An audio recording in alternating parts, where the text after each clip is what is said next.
Good morning. Morning మ్యాగజైన్కి స్వాగతం. ప్రముఖ దినపత్రికలు వస్తున్న వార్తలు వెనకాల జరుగుతున్న పరిణామాలు చూద్దాం. ఈనాడు మీరు పోలీసులేనా అంటూ ఓ ప్రధానమైనటువంటి వార్తని హెడ్లైన్గా చేసింది. అరెస్ట్ చేస్తారని ఎంపీ ఎమ్మెల్యేలే భయపడితే సామాన్యుల పరిస్థితి ఏంటి? పోలీసులు అరెస్ట్ చేస్తారని ఎంపీ ఎమ్మెల్యేలే భయపడుతుంటే సామాన్యుల పరిస్థితి ఏంటి అని హైకోర్టు ఘాటుగా వ్యాఖ్యానించింది. 7 ఏళ్లలోపు జైలు శిక్షకు వీలున్న కేసుల్లో సిఆర్పిసి సెక్షన్ 41 నోటీస్ ఇచ్చి వివరణ తీసుకోవాల్సి ఉండగా పర్చూరు తెలుగుదేశం పార్టీ ఎమ్మెల్యే ఏలూరు సాంబశివరావు అరెస్టుకు ఎలా ప్రయత్నిస్తారని మండిపడింది. అరెస్ట్ చేస్తే అందుకు బాధ్యులైన పోలీసులను జైలుకు పంపేలా ఆదేశాలు ఇస్తామని స్పష్టం చేసింది. ఉన్నతాధికారులపై చర్యలకు ఆదేశిస్తే తప్ప పరిస్థితి చక్కబడేలా లేదని పేర్కొంది. అరెస్టు భయంతో ఎమ్మెల్యే ఆందోళన చెందుతుంటే ఇక సామాన్య ప్రజల పరిస్థితి ఏంటని ప్రశ్నించింది. పోలీసుల తరపున సహాయ పీపీ స్పందిస్తూ ఈ కేసు మొదటిసారి విచారణకు వచ్చిందని వివరాలు సమర్పించేందుకు మంగళవారానికి వాయిదా వేయాలని కోరారు. అందుకు అంగీకరిస్తూ హైకోర్టు న్యాయమూర్తి జస్టిస్ టి మల్లికార్జునరావు విచారణ వాయిదా వేశారు. ఇది యాక్చువల్గా మొన్న అనారోగ్యం చంద్రబాబు గారికి తీవ్రమైనటువంటి అనారోగ్యం ఉంది, ఆయన ప్రాణాలకి రక్షించుకునేటువంటి హక్కు ఉంది కాబట్టి ఆయనకి బెయిల్ ఇస్తున్నానంటూ బెయిల్ ఇచ్చినటువంటి న్యాయమూర్తి గారే మల్లికార్జునరావు గారు. ఆయనకి అధికారం ఉంది. అదే అంబులెన్స్ లేకపోతే ప్రాణానికి ప్రమాదం అంటూ చంద్రబాబు గారు పెట్టినటువంటి అఫిడవిట్ దాని బేసిడ్ మీద ఇప్పుడు దాంట్లో వాస్తవంగా హెల్త్ గ్రౌండ్స్ మీద ఇచ్చారు బెయిల్. హెల్త్కి ఇప్పుడు ఏమైనా ప్రాబ్లం ఉందా ఆ రోజున ఆ పాయింట్ మీద, తర్వాత రెగ్యులర్ బెయిల్ కూడా ఇచ్చేశారు అక్కడ స్కిల్కి సంబంధించి. అది దాంట్లో ప్రాథమిక ఆధారాలు లేవని కూడా చెప్పడం, అయితే ఇది కేసు ఇన్ఫ్లుయెన్స్ కాకూడదని చెప్పడం కూడా ఆయన తేల్చి చెప్పారు. ఇప్పుడు వారే ఈ కీలకమైనటువంటి ఆదేశాలు ఇచ్చారు. ఏంటంటే మొన్న ఈ గనులకి సంబంధించి పరిశీలనకు వెళ్ళినటువంటి సందర్భంలో వాళ్ళ మీద దాడికి దిగారు అక్కడ ఉన్నటువంటి వ్యాపారులందరూ కలిసి. మొన్ననే మనం మాట్లాడుకున్నాం, ఏది కావాలని చెప్పి చేస్తున్నారు ఇది వ్యవహారం అన్నటువంటి. ఖచ్చితంగా ఒకళ్ళ అధికారంలో ఉన్నటువంటి వాళ్ళు ప్రతిపక్షంలో ఉన్నటువంటి వాళ్ళని ఏడిపించడం అన్నటువంటి దానికి సాక్ష్యం గతంలో 23 మంది ఎమ్మెల్యేలు వెళ్ళినటువంటి వాళ్ళలో అత్యధిక మంది గనులదే. అయితే ఆ రోజుల్లో ఇట్లాంటి కోర్టు తీర్పులు రాలేదు, ఇట్లాంటి ఒక బాధ్యతాయుతమైనటువంటి ఆలోచనలు ఉన్నటువంటి న్యాయమూర్తి గారు లేరు అనుకుంటాను. అప్పట్లో పిటిషన్ ఎవరు వేయలేదు. ఇప్పుడు ఎట్లా చేస్తారు, 41 నోటీస్ ఇచ్చి చేయాలి కదా అంటే దాడి చేసేటువంటి వాడు కూడా అక్కడ నోటీస్ ఇచ్చి దాడి చేయట్లేదు, అధికారుల మీదకి దాడికి దిగారు. అధికారులు పెట్టినటువంటి కేసు 41 నోటీస్ ఇవ్వాలి, 7 ఏళ్లలోపు జైలు శిక్ష అయితే కనుక. మామూలుగా అయితే అధికారి మీద దాడి అంటే కనుక సాధారణంగా 7 ఏళ్ల కంటే ఎక్కువ జైలు శిక్ష పడాలి. కానీ ఇక్కడ తర్వాత కాలంలో అది కక్ష సాధింపులకి జరుగుతుందన్నటువంటి ఉద్దేశంతో దాన్ని 7 ఏళ్ల లోపుకే కన్వర్ట్ చేసుకున్నటువంటి పరిస్థితుల్లో ఇప్పుడు ఆ ఆధారంగా అసలు మీరు ఎమ్మెల్యేని ఎలాగా అరెస్ట్ చేయడానికి రెడీ అవుతున్నారంటూ తీవ్ర ఆగ్రహం వ్యక్తం చేశారు న్యాయమూర్తి. ఇప్పుడు దీని మీద నెక్స్ట్ స్టెప్ ఏముంటుంది అనేటువంటి చూడాల్సి ఉంది. ఇకపోతే పోటీ పరీక్షల పేపర్ లీకేజీకి భారీ శిక్ష, 5 ఏళ్ల వరకు జైలు, 1 కోటి జరిమానా. మాల్ ప్రాక్టీస్కి పాల్పడిన నకిలీ వెబ్సైట్లను సృష్టించిన చర్యలే లోక్సభలో బిల్లును ప్రవేశపెట్టిన కేంద్రం. కొలువుల పోటీ పరీక్షల అవకతవకలకు పాల్పడే వారిపై కేంద్రం కొరడా హులిపించనుంది. కేంద్ర ప్రభుత్వ సంస్థలు నిర్వహించే పరీక్షలో అక్రమార్కులను అడ్డుకునేందుకు వీలుగా public examinations prevention of unfair means bill 2024 సోమవారం లోక్సభలో ప్రవేశపెట్టింది. ఇది అమల్లోకి వస్తే పేపర్ లీకేజీకి పాల్పడిన, మాల్ ప్రాక్టీస్ చేసిన, నకిలీ వెబ్సైట్లను సృష్టించిన కనిష్టంగా 3 ఏళ్ల నుంచి గరిష్టంగా 5 ఏళ్ల జైలు శిక్ష, 1 కోటి వరకు జరిమానా పడబోతుంది. కేంద్ర మంత్రి జితేంద్ర సింగ్ ఈ బిల్లును సభలో ప్రవేశపెట్టారన్నట్టు వార్తని హైలైట్ చేశారు. ఇకపోతే పాలనా వికేంద్రీకరణకు ప్రభుత్వం కట్టుబడి ఉంది, భవిష్యత్తులో ప్రజల మద్దతు కొనసాగుతుందని ఆశిస్తున్న వివిధ పథకాల రూపంలో 4.23 లక్షల కోట్లు అందించాం. అసెంబ్లీలో governor justice S Abdul Nazeer, Telugu Desam party సభ్యుల వాకౌట్. అట్లాగే జగన్ అర్జునుడు కాదు అక్రమార్జునుడు అంటూ ఇసుకను బంగారం చేసి అమ్ముతున్నారు, ప్రజలు నొక్కే బటన్తో ఇక జైలుకే, పేదలకు 2 సెంట్ల ఇళ్ల స్థలం. గుండుపాలెం చింతలపూడి సభల్లో చంద్రబాబు నాయుడు రాకదలరా సభల్లో ఆయన స్పీచ్ని ఇక్కడ హైలైట్ చేశారు. అట్లాగే గవర్నర్ ప్రసంగం అబద్ధాల పుట్ట అంటూ 43 లక్షల మంది తల్లులకు అమ్మఒడిస్తే 83 లక్షల పిల్లలకు లబ్ధి ఎలా చేకూరుతుంది, 36 పేజీల ప్రసంగ పాఠంలో గోబెల్స్ ప్రచారం, తెలుగుదేశం పార్టీ మండిపాటు అన్నటువంటి వార్తని హైలైట్ చేశారు. ఇకపోతే 1000 ఏళ్ళు గుర్తుండేలా 3వ విడత పాలన.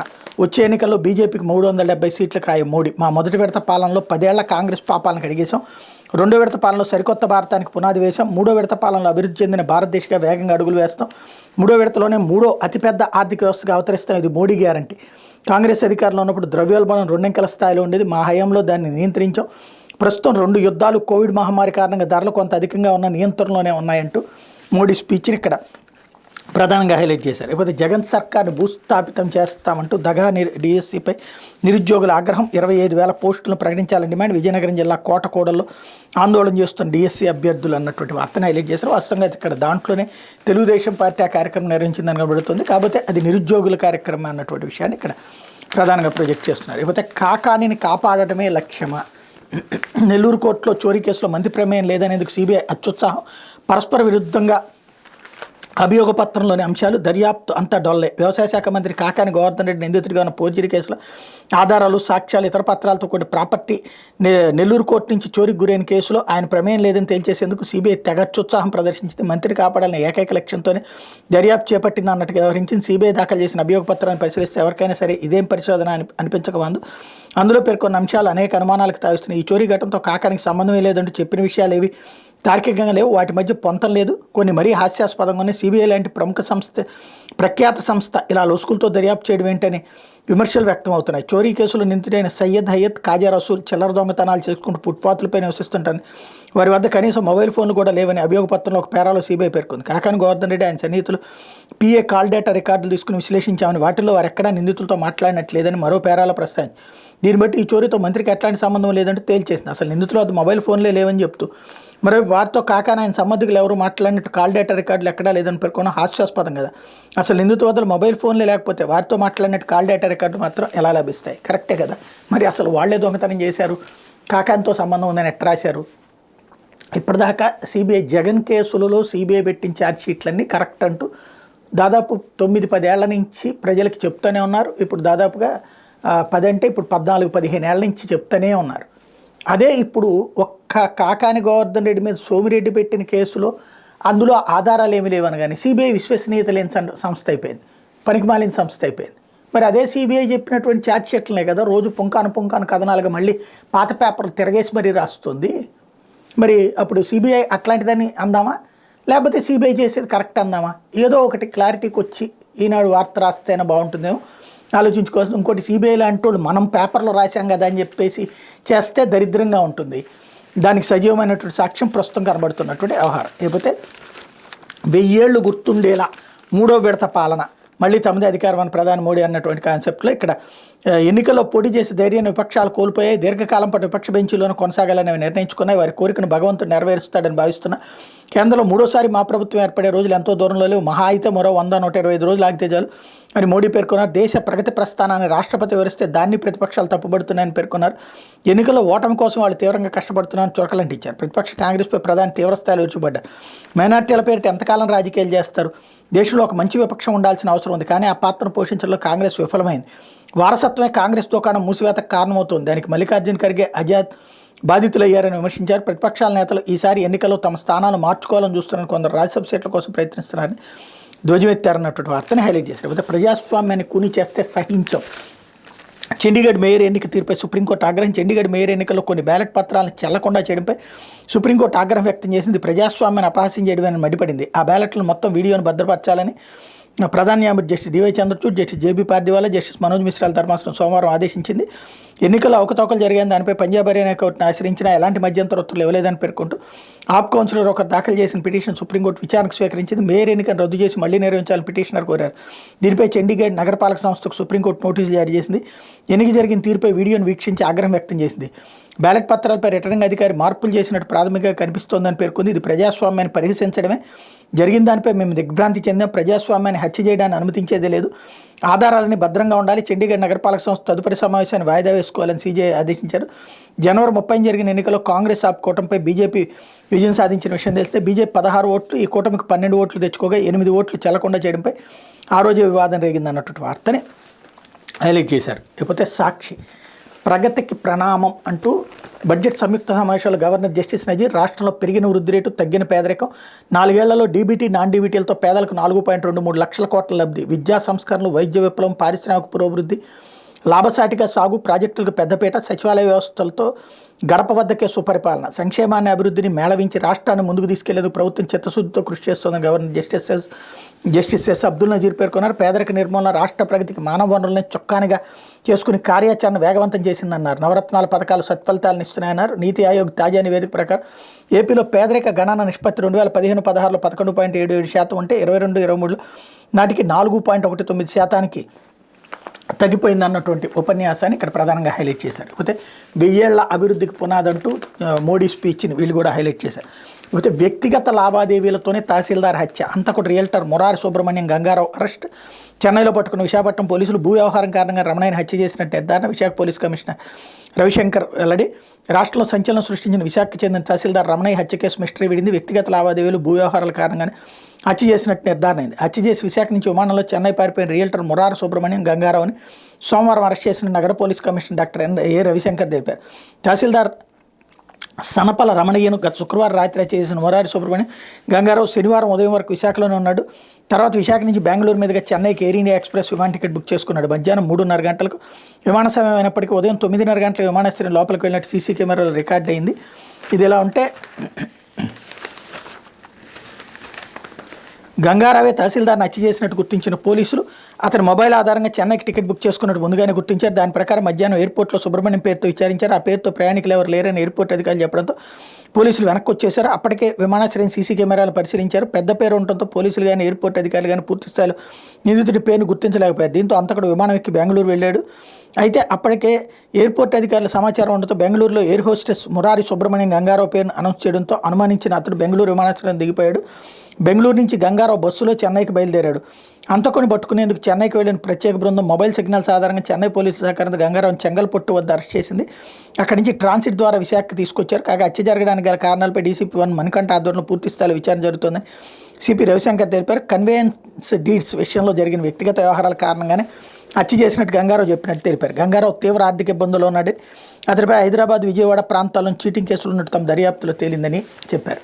లేకపోతే అసెంబ్లీ వద్ద టీడీపీ హైడ్రామా అంటూ పబ్లిసిటీ కోసం టీడీపీ ఎమ్మెల్యేల హడావిడి, బ్యారికేడ్లు, పోలీసును తోసివేస్తూ హంగామా, సభలో గవర్నర్ ప్రసంగం మధ్యలోనే వాకౌట్. గవర్నర్ కీలక అంశాలు ప్రస్తావిస్తున్నప్పుడు రన్నింగ్ కామెంటరీ, ప్రతిపక్ష సభ్యుల తీరును తప్పుబట్టిన అధికార పక్షం అంటూ అసెంబ్లీ సమావేశాలు టీడీపీ ఎమ్మెల్యేలు తమ పబ్లిసిటీకి ఉపయోగించుకునే క్రమంలో హైడ్రామా సృష్టించారు. సోమవారం సమావేశాల ప్రారంభానికి ముందు అసెంబ్లీ అవర్లో టీడీపీ సభ్యులు నిరసన పేరుతో హడావిడి మొదలుపెట్టారన్నటువంటి వార్తను హైలైట్ చేశారు. లేకపోతే విశ్వవ్యాప్తం హిందూ ధర్మం ముగిసిన శ్రీ వెంకటేశ్వర ధార్మిక సదస్సు, హిందూ ధర్మ పరిరక్షణ సదస్సులో పలు తీర్మానాలు. ఇతర మతస్థులు స్వచ్ఛందంగా వస్తే హిందూ మతంలోకి స్వాగతించాలి. శిథిలమైన దేవాలయాల పునరుద్ధరణ, వేదశాస్త్రాల పరిరక్షణ, ధర్మం గురించి ప్రతి ఒక్కరికి అవగాహన కల్పించేలా కార్యక్రమాలు, తీర్మానాలను వెల్లడించిన టీటీడీ చైర్మన్ భువన కరుణాకర్ రెడ్డి అంటూ ఇది అసలు ఈనాడు జ్యోతి లోపల పేజీలో ఒక మొక్కేసి ఊరుకొని నేను మొన్ననే రాష్ట్రంలో దేవాలయాలన్నీ పాడైపోతున్నాయి, ఇక్కడ ధర్మం నాశనం అయిపోయిందంటూ పుంకాను కథనాలు రాసుకొచ్చింది ఈనాడు. ఎందుకు అంటే ఈ ధర్మ సదస్సు జరుగుతోంది, స్వామీజీలు అందరూ అక్కడ అటెండ్ అవుతున్నారు కాబట్టి ఆ స్వామీజీలను రెచ్చగొట్టేటటువంటి ప్రయత్నం చేసింది. కానీ ఎప్పుడైతే ఆ స్వామీజీలు బాధ్యతాయుతంగా వ్యవహరించారో వెంటనే ఆ వార్తను డౌన్ ప్లే చేసింది. అసలైన సంచలనాత్మకమైనటువంటి నిర్ణయాన్ని చంపేసింది ఈనాడు కానీ ఆంధ్రజ్యోతి కానీ. ఏంటి అంటే హిందూ మతంలోకి వచ్చేటటువంటి ఇతర మతస్థులకి ఆహ్వానించడానికి తిరుమల తిరుపతి దేవస్థానం ఒక వేదిక ఏర్పాటు చేసింది. ఇది సంచలనాత్మకమైనటువంటి అంశం. ఇంతవరకు మత మార్పిడులంటే హిందువులు వేరే మతాల్లోకి వెళ్ళడం జరిగింది. వేరే మతం నుండి ఈ మతంలోకి తీసుకురావడానికి వాళ్ళు వస్తానికి సిద్ధపడ్డ సరైనటువంటి ప్లాట్ఫామ్ లేదు దేవాదాయ శాఖ దగ్గర. ఆ మొట్టమొదటి ప్లాట్ఫామ్ని తిరుమల తిరుపతి దేవస్థానం కల్పించింది ఇప్పుడు ఈ స్వామీజీల సదస్సు సందర్భంగా. అంత ముఖ్యమైనటువంటి వార్తని చంపేసేటటువంటి ప్రయత్నం చేసింది ఈనాడు కానీ ఆంధ్రజ్యోతి కానీ. హిందూ ధర్మాన్ని పరిరక్షించాలని, ఇందుకు విస్తృత ప్రచారం చేయాలని, ఇతర మతస్థులు స్వచ్ఛందంగా వస్తే హిందూ మతంలోకి స్వాగతించాలని ధార్మిక సదస్సు తీర్మానించి తిరుమల ఆస్థాన మండపంలో 3 రోజుల పాటు జరిగిన శ్రీ వెంకటేశ్వర ధార్మిక సదస్సు సోమవారం ముగిసింది. ఈ సదస్సులో పీఠాధిపతులు, మఠాధిపతుల సూచనలతో చేసిన తీర్మానాలు టీటీడీ చైర్మన్ భువన కరుణాకర్ రెడ్డి మీడియాకు తెలిపారు. శ్రీవారి దివ్య వైభవాన్ని, సనాతన ధర్మాన్ని ప్రపంచమంతటా ప్రచారం చేసేందుకు తిరుమల తిరుపతి దేవస్థానాల ఆవిర్భావం జరిగిందన్నారు. గతంలో తాను చైర్మన్గా ఉన్నప్పుడు నిర్వహించిన ధార్మిక సదస్సులో స్వామీజీలు చేసిన సూచనల మేరకు దళిత గోవిందం, మత్స్య గోవిందం, అర్చకులకు శిక్షణ, కళ్యాణమస్తు తదితర కార్యక్రమాలకు శ్రీకారం చుట్టామన్నారు. మళ్ళీ ఇప్పుడు నిర్వహించిన ధార్మిక సదస్సులో పీఠాధిపతులు మఠాధిపతులు చేసిన సూచనలతో పలు తీర్మానాలు చేశామని చెప్పారు. ఇతర మతస్థులు ఎవరైనా హిందూ మతంలో చేరేందుకు స్వచ్ఛందంగా ముందుకు వస్తే వారి కోసం తిరుమలలో ఒక ప్రాంగణం ఏర్పాటు చేయాలని, పవిత్ర జల ప్రోక్షణం తదితరాలు నిర్వహించాలని, వారిని స్వాగతించాలని సదస్సులో తీర్మానం చేశారు. పురాణ ప్రవచనకర్తలకు తగిన శిక్షణ ఇవ్వాలని, తిరుమల మాదిరిగానే సంపూర్ణ ఆధ్యాత్మిక వాతావరణం నెలకొనేలా తిరుపతిని తీర్చిదిద్దాలని తీర్మానించారు. శిథిలమైన దేవాలయాలను పునరుద్ధరణతో పాటు దేవాలయాలు లేని చోట హరిజన గిరిజన మత్స్యకార ప్రాంతాల్లో ఆలయాలు నిర్మించడం అవసరమని తీర్మానం చేశారు. గోమాతల సంరక్షణ, వేదశాస్త్రాల పరిరక్షణ ఎంతో ముఖ్యమని, అందరికీ అర్థమయ్యేలా ధర్మాన్ని ప్రచారం చేయాలని తీర్మానించారు. హిందూ సమాజంలోని ప్రతి మాతృమూర్తి తన పిల్లలకు బాల్యం నుంచే ధర్మబోధన చేసేందుకు అవసరమైన ధర్మనిష్టను కలుగు చేసే శిక్షణా కార్యక్రమాలు అవసరమని తీర్మానం చేశారు.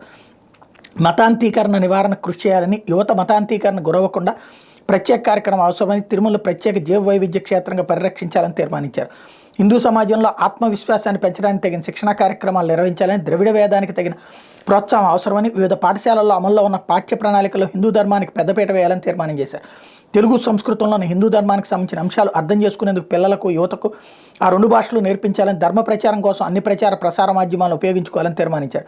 ఇలాంటి ధార్మిక సదస్సులు ఏడాదికి ఒకసారి తిరుమల లేదా తిరుపతిలో నిర్వహించాలని, గ్రామ జిల్లా స్థాయిలో కూడా తరచూ నిర్వహించాలని తీర్మానం చేశారు. ఈ తీర్మానాలను టీటీడీతో పాటు అన్ని ధార్మిక సంస్థలు అమలు చేయాలని తీర్మానించారు. కాగా ఈ సదస్సుకు హాజరైన పెద్దజీర స్వామికి, చిన్నజీర స్వామికి, పీఠాధిపతులకు, మఠాధిపతులకు టీటీడీ చైర్మన్ బొమ్మన ధన్యవాదాలు తెలియజేశారు. కార్యక్రమంలో టీటీడీ ఈవో ఏవి ధర్మారెడ్డి, జేఈఓలు సదాభార్గవి, వీరబ్రహ్మం తదితరులు పాల్గొన్నారన్నటువంటి వార్తని ఇక్కడ హైలైట్ చేశారు.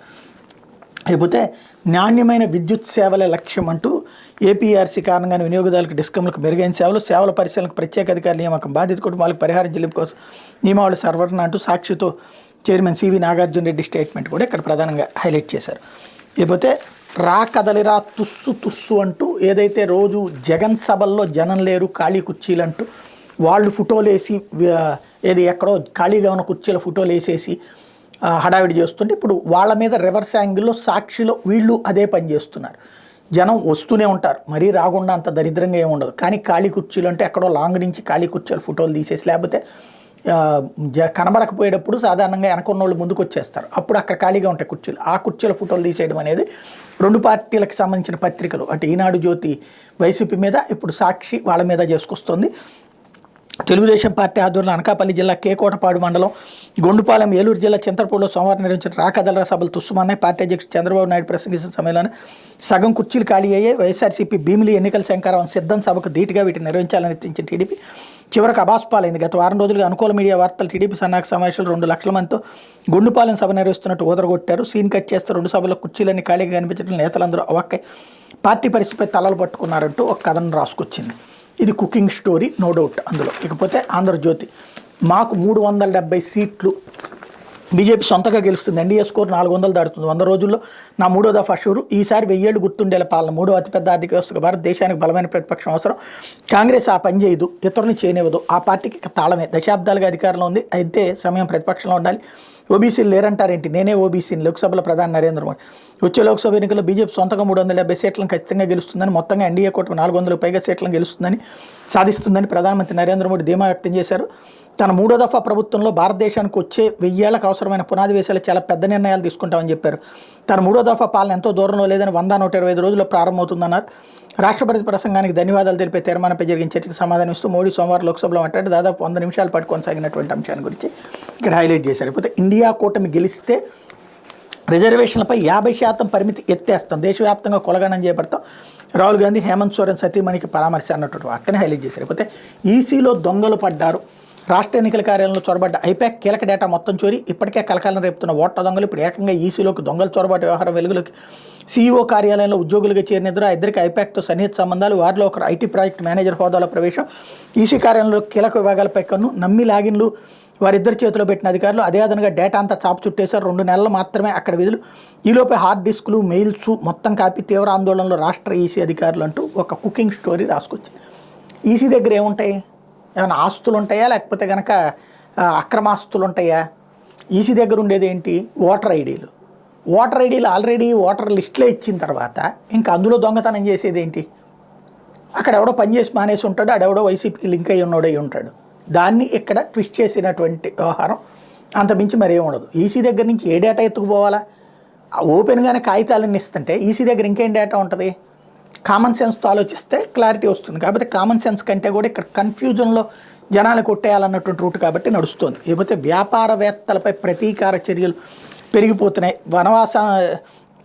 వనవాసానంతరం రాముళ్ళ తిరిగి వస్తారు. టీడీపీ ఎంపీ జయదేవ్ గల్లా వ్యాఖ్య, పార్లమెంట్లో చివరి ప్రసంగం, పార్టీ అధినేత చంద్రబాబు కృతజ్ఞతలు అన్నటువంటి వార్తని హైలైట్ చేశారు. లేకపోతే అరచేతుల వైద్యం, కొత్త మెడికల్ కాలేజీలపై సీఎం రోతపత్రికలు తప్పుడు రాతలు, ఎన్నికల వేళ మభ్యపెట్టే యత్నం, 5 కొత్త కాలేజీల్లో ఆధునిక వస్తువులట, క్షేత్రస్థాయిలో భిన్నంగా పరిస్థితులు, పూర్తి స్థాయిలో నిర్మాణం కాని భవనాలు, నిర్మాణంలోనే హాస్టళ్లు, బోధనాసుపత్రులు, కనీస వసతులు లేక విద్యార్థుల అవస్థలు, ఏడాదిలో 5, వచ్చే ఏడాదిలో 7 కొత్త కాలేజీలు రెడీ అంటూ డబ్బా, పలు చోట్ల పునాదుల దశలో నిర్మాణాలు ఎప్పటికి పూర్తవుతాయో చెప్పలేని పరిస్థితి. కొంచెం కామన్ సెన్స్ లేనటువంటి జర్నలిజం అంటే ఇదే. ఇప్పుడు కేంద్ర ప్రభుత్వం క్రిందసారి జాతీయ విద్యా సంస్థలు ఇచ్చింది, అటిని అద్దె గదుల్లో మిగతా వాటిట్లో పెట్టి నడుపుతున్నారుగా. మరి అప్పుడు చంద్రబాబు నాయుడు అద్భుతం ఎట్టయ్యాడు, అసలు బిల్డింగే కట్టకుండా క్లాసులు పెట్టారు కదా, మరి అప్పుడు అద్భుత పాలన అయింది. ఇప్పుడు ముందు అర్జెంటుగా మెడికల్ కాలేజీలు తీసుకుని మెడికల్ సీట్స్ తీసుకున్నారు. వాటిట్లో కొన్ని అండర్ కన్స్ట్రక్షన్ ఉండొచ్చాము. అండర్ కన్స్ట్రక్షన్లోనే కదా రాష్ట్ర రాజధాని నడిచింది అమరావతి. కామన్ సెన్స్తో కాకుండా కామన్తో ఆలోచిస్తే ఎట్లుంటుందో ఆంధ్రజ్యోతి జర్నలిజానికి సజీవమైనటువంటి సాక్ష్యం. ఇక్కడ ఖచ్చితంగా అన్ని 17 వచ్చినాయి అనేది భ్రమ. నేను నిన్న కూడా ప్రస్తావించాను. 5 వచ్చినాయి, మిగతా 5 ఈ ఏడాది రావాలి, నెక్స్ట్ ఇయర్కి. ఆ తర్వాత ఇంకొక 7 దాకా రావాల్సినటువంటివి ఉన్నాయి. అయితే దశల వారీగానే వాళ్ళు చెప్పుకున్నట్టు 17 కాదు, 5 ముందు వచ్చేసినాయి. బట్ ఒక మెడికల్ కాలేజీలో వస్తేనే గొప్ప అని చెప్పుకునేటువంటి రోజుల్లో 5 మెడికల్ కాలేజీలు లైన్లోకి వచ్చేయడం అంటే ఆషామాషి కాదు. కాకపోతే వీళ్ళు అలాంటి, అంటే రాష్ట్రానికి మంచి జరిగితే దాని మీదన విషం చిమ్మేటటువంటి వ్యవహార శైలితో కూడినటువంటి వార్తలు ఇక్కడికి ప్రధానంగా కనబడేటటువంటిది. ఇందులో అన్నీ కూడా రాజమహేంద్రవరంతో సాగుతున్న మెడికల్ కాలేజీ నిర్మాణ పనులు ఇవన్నీ రాసుకొచ్చారు తప్పించి క్లాసులు బిగినాయి అన్నది మాత్రం రాసుకురాలేదు. ఇది దినపత్రిక వచ్చినటువంటి వార్తలు వెనకాల జరుగుతున్న పరిణామాలు.